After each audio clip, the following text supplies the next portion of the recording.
Dreams are spaces to which we escape to face our problems. They are places molded by our desires or fears. Thus, a dream can become both a refuge and a trap. Chapter 1. Wake up! How do you know when you are dreaming?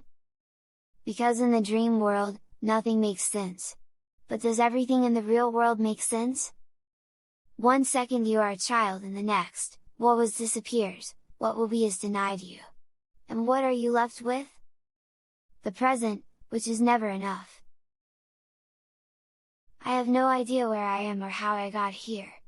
I try to remember, but my mind is blank. Is this a dream? I can't be sure. Everything is so confusing, so unreal. But that feeling of cold, that physical pain in my body, it can't be a product of my imagination, can it? I try to move, however, my muscles do not respond. I am trapped in this darkness with no possible way out. I try to scream, but only silence answers me. BRRR. I'm cold, trapped in an embracing blackness that buries. That gives no respite, allowing only the passage of icy air, each breath tears at my lungs and freezes my heart. With a superhuman effort I manage to move a finger, then a hand, and slowly the rest of my body begins to respond. Each movement is torture. Suddenly, the ground beneath my feet shakes and in an instant a sound is heard in the distance, a familiar sound that is revealed inopportunely in vivid memories. The whistle of a train is what is heard, and with that sound a gust of cold air pierces me like hundreds of thousands of fine needles sticking into me.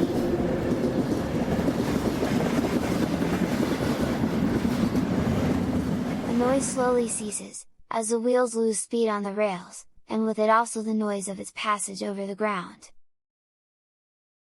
While the sound of steam being released from the boilers is heard, a white cloud of water vapor begins to form.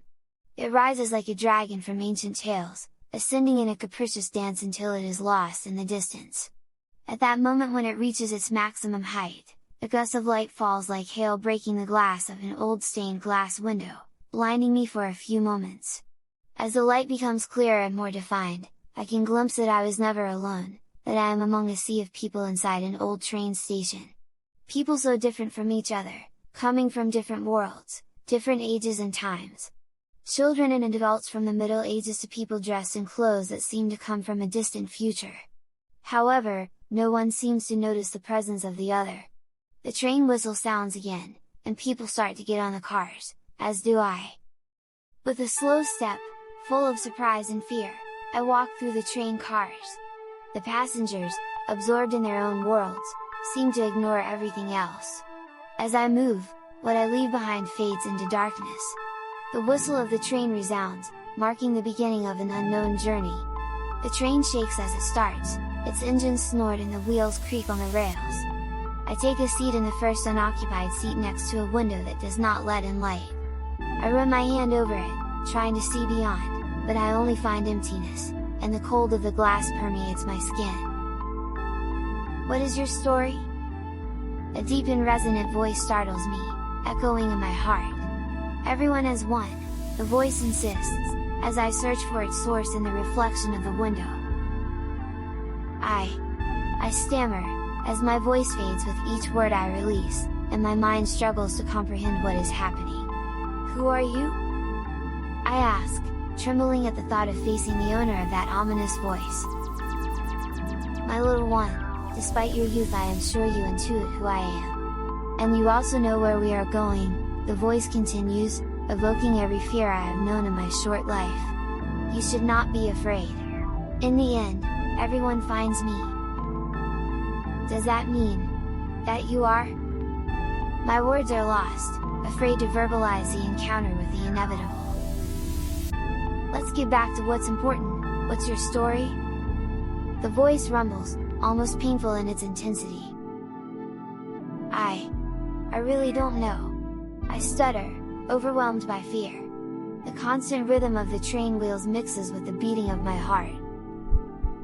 Unable to begin to tell my story, I feel paralyzed by the unexpected question. I don't know where to start, I reply, longing to escape, but my legs don't obey and my voice is choked in my throat.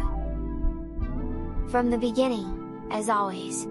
What is your name? The voice suggests with a calmness that makes me turn to find its source. And there I am, facing a spectral figure, as if he had jumped out of the pages of a Victorian novel. He wears a white shirt with a raised collar, surrounded by a handkerchief tied around his neck, immaculate white, black jacket with gold buttons. In his left hand, he holds a black wooden cane with a silver handle. He approaches me, and it is at that moment, the moment I know for sure.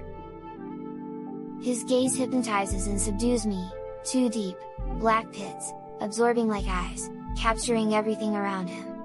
Two black holes that absorb your light and bend you. It pierces me, leaving me feeling vulnerable.